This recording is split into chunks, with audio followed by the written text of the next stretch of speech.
Call off the engravers. Watford have beaten Liverpool. It's the end of the unbeaten run for Liverpool. It's the end of the unbeaten sequence, the winning sequence, which could have set a history mark with a 19th consecutive win at Vicarage Road.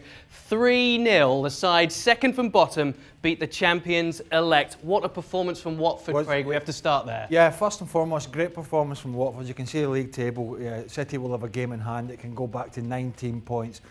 The league effectively is over, but you know, from Watford's perspective, they watched Norwich win. Did Norwich win? Yep. Norwich won. Against Leicester. They did. That's right. Friday seems such a long time ago. Norwich won. West Ham won. Bournemouth got a point. Could have won. Could have won. We're winning at one point.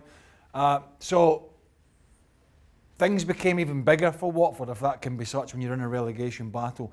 I always felt it was going to be a tough game for Liverpool. I didn't expect this scoreline, don't get me wrong. I thought Liverpool would go there, dig out a win, but I thought it would be a tough game. Watching Watford at Man United last week, the scoreline was a little flattering. They played really well, didn't they? For periods, they played really well away from home.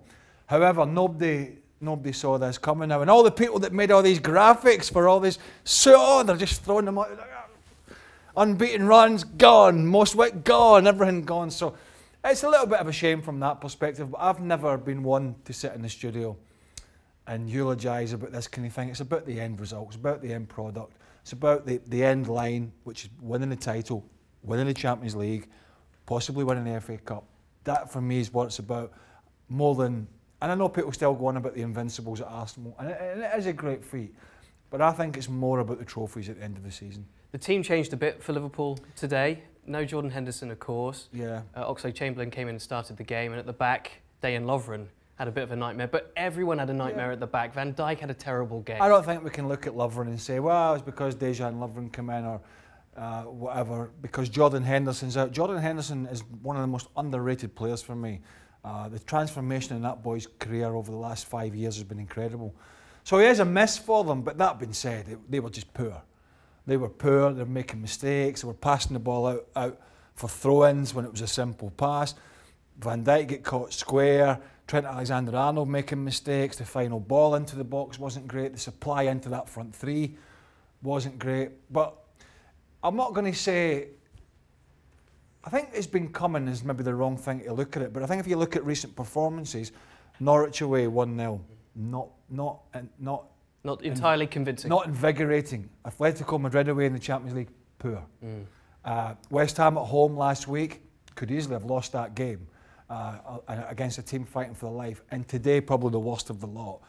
So there are some signs there, I think, and it's not an issue for the Premier League, Ross, it's not an issue for them there, but there are some signs that just turning up for the Atletico Madrid game at home and getting the crowd behind you, and it's going to happen again like it did against Barca last year, it's not quite going to be as simple as that for them. I think subconsciously they're in a place where they know it's just too easy at the moment, they know they've got a huge gap, they know nobody's breathing down their neck, and you might not think you're taking the foot off the pedal a little bit, but subconsciously nobody's really kicking you up the backside and pushing you, and that's what Jurgen Klopp's going to have to do now.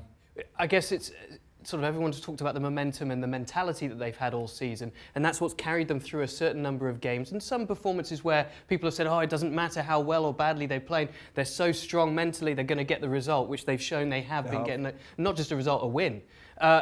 Has that been a case of now just riding the top of the hill and saying, it comes a little too easy at times, where you sort of just take your foot off the pedal because it hasn't been so difficult to get yourself up for those performances because your mentality's been there? Has fatigue been a part? What do you think's been a part? Well, some people might look at the amount of games that particularly the front three have played, particularly the two wider guys in the front three. They might look at the full-backs and the way they play the game. You know, how expansive they are, Alexander-Arnold and Robertson, and how much ground they cover week in, week out. And it could be a little bit of a factor for them. As I say, we're now looking at one-off games, FA Cups, Champions League, where the rest in between is important. They'd have to lose every game between now and the end of the season in the league for anything. That's not going to happen. But there are some factors, and I think in some sense, I always look at these performances and results sometimes as a good thing. a little wake-up call going into... I was going to say, isn't this perfect for Atletico Madrid, because it is exactly a bang on the door for the players to say, you know what, you have to turn up tonight. Well, sometimes I think that is a good thing in defeat, where you get the manager, Klopp gets them back up there, they're in at the training ground tomorrow or Monday, whenever it is, and he sits down and says, right, we start again. Where are the problems? Are you tired? You need a rest? What do we need to do? Because we have a lot to play for between now and the end of the season. We want to finish this off as quickly as we can, but we want to win the Champions League again. You know, final 2 years ago, winners last year, arguably the favourites this year again, although haven't played well recently. Chelsea coming up in the FA Cup, huge game. So they sit down and have a reboot. And sometimes in defeat, people, the invincible thing is gone. How much will it hurt them pride-wise, do you think? To have come so close to matching or surpassing Arsenal's record of 49, they ended at 44. Well, do you know what? When they pick the league title up, if they pick the Champions League up, and I would say as a player, no. I mean, it's probably hurting at the moment. You could see it in Robertson and a few others' face at the end of the game. You know, frustration was kicking in. But I think when they look at the big picture, it's about achievements at the end of the season. And that's going to be the league. If they can get a league and Champions League double, which is a big if, I don't think they'll be bothered about losing 3-0 at Watford, to be quite frank. Great for Watford today, though. Bad day for Liverpool. Namely, the Arsenal invincible season contained 12 draws. Let's just put it back in perspective. Liverpool have drawn once this year and have now lost once this year. 3-0 to Watford. What a performance for them. Huge credit to Nigel Pearson. 5 of their 6 wins this year coming under Pearson. And 3-0 was what was required to get them out of the bottom 3 this weekend. They delivered against the champions-elect. Thanks so much for watching ESPN on YouTube. And for more sports highlights and analysis, be sure to download the ESPN app. And for premium content and live streaming, subscribe to ESPN+.